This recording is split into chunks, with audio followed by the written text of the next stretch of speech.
नमस्कार दोस्तों। क्या आप जानते हैं कि झारखंड एक ऐसा राज्य था जिसकी सरकार 19 सालों तक एक किराए के मकान में चली।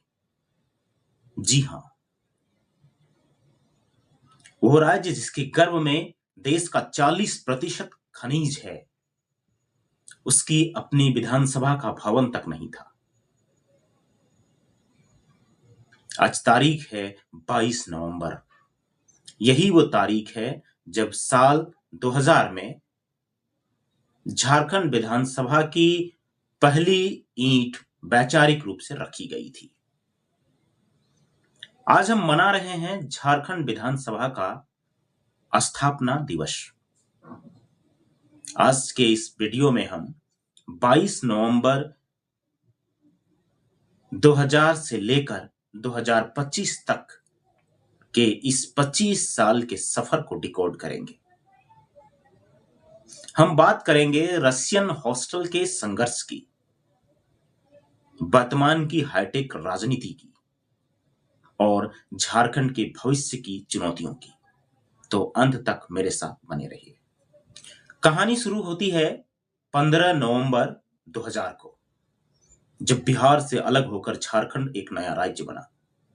लेकिन राज्य तो बन गया, पर सरकार चलाने के लिए विधानसभा कहां थी?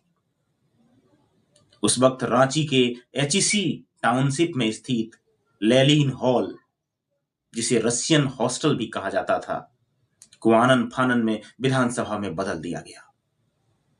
सोचिए, एक ऐसा हॉल जो रशियन इंजीनियरों के रहने के लिए बना था, वहां राज्य के भविष्य के फैसले लिए जाने लगे।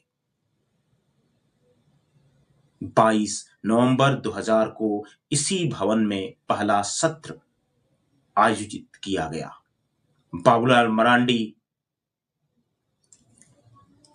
पहले मुख्यमंत्री बने। इंदर सिंह नामधारी पहले स्पीकर। संसाधनों की कमी थी, जगह तंग थी, लेकिन जोश हाई था।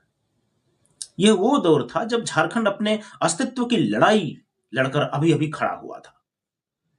इतिहास गवाह है कि इस पुराने भवन ने कई सरकारें बनती और गिरते देखी।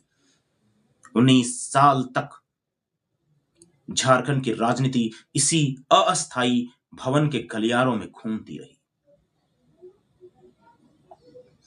अब आते हैं वर्तमान पर। साल 2019 झारखंड में इतिहास में एक टर्निंग पॉइंट साबित हुआ। 19 साल के वनवास के बाद झारखंड को अपना खुद का विधानसभा भवन मिला। रांची के कूटे ग्राम में बनी यह 3 मंजिला इमारत देश की पहली पेपरलेस विधानसभाओं में से एक है। 39 एकड़ में फैला यह भवन 465 करोड़ की लागत से बना। इसकी सबसे बड़ी खासियत है इसका 37 मीटर ऊंचा गुंबद, जो देश में किसी भी विधानसभा का सबसे ऊंचा गुंबद माना जाता है। यह सिर्फ ईंट पत्थर की इमारत नहीं है, ये प्रतीक है उस न्यू झारखंड का, जो अब संसाधनों के लिए किसी पर निर्भर नहीं है। वर्तमान की बात करें तो आज झारखंड विधानसभा ई विधान की ओर बढ़ रही है। विधायकों की टेबल पर अब फाइलों का ढेर नहीं, बल्कि टैबलेट्स नजर आते हैं। आज हम 2025 में खड़े हैं और यह भवन स्थिरता का प्रतीक बन गया है। लेकिन दोस्तों, विधानसभा सिर्फ अच्छी बिल्डिंग से नहीं चलती, वो चलती है स्थिरता से, स्टेबिलिटी से। झारखंड विधानसभा का इतिहास राजनीतिक उथल पुथल का रहा है। पहले 14-15 सालों में हमने देखा कि कैसे सरकारें ताश के पत्तों की तरह गिरती थी। निर्दलीय विधायकों का सीएम बनना, मधुकोड़ा प्रकरण, राष्ट्रपति शासन लगना, यह सब इस विधानसभा ने देखा है। लेकिन पिछले कुछ वर्षों में, विशेषकर 2014 के बाद से, झारखंड की जनता ने पूर्ण बहुमत और स्थिर सरकार का महत्व को समझा है। वर्तमान विधानसभा सत्रों में अब सिर्फ शोर शराबा नहीं होता, बल्कि 1932 खतियान, सरना धर्म कोड और विस्थापन जैसे गंभीर मुद्दों पर लंबी बहसें होती हैं। यह दर्शाता है कि हमारा लोकतंत्र अब परिपक्व, मैच्योर हो रहा है। इतिहास जान लिया, वर्तमान देख लिया, अब सवाल है झारखंड विधानसभा का भविष्य क्या है। सबसे बड़ी चुनौती है सीटों का परिसीमन। भविष्य में झारखंड विधानसभा की सीटें 81 से बढ़कर 150 के करीब हो सकती हैं। क्या हमारा राजनीतिक ढांचा इसके लिए तैयार है?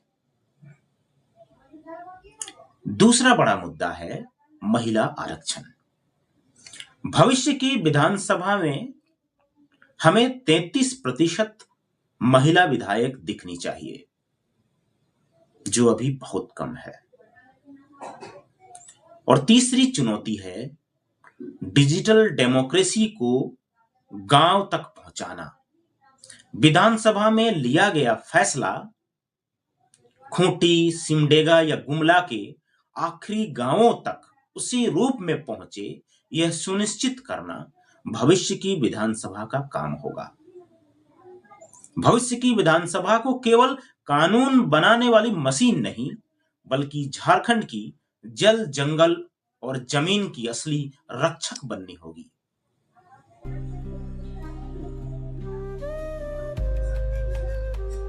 दोस्तों, 22 नवंबर सिर्फ एक तारीख नहीं, एक संकल्प का दिन है।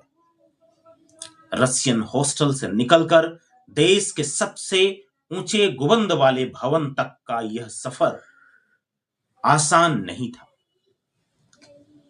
यह सफर है उन शहीदों के सपनों का जिन्होंने अलग राज्य के लिए जान दी। आज 25वें स्थापना दिवस पर आइए उम्मीद करें कि इस भव्य भवन से निकलने वाले फैसले भी इतने ही भव्य होंगे, जो झारखंड को देश के अग्रणी राज्यों में खड़ा करेंगे। आपको झारखंड विधानसभा का यह इतिहास कैसा लगा? कमेंट में जरूर बताएं। अगर आप झारखंड से हैं तो जय जोहार लिखना ना भूलें। वीडियो को लाइक करें, शेयर करें और चैनल को सब्सक्राइब करना ना भूलें। मिलते हैं अगले वीडियो में।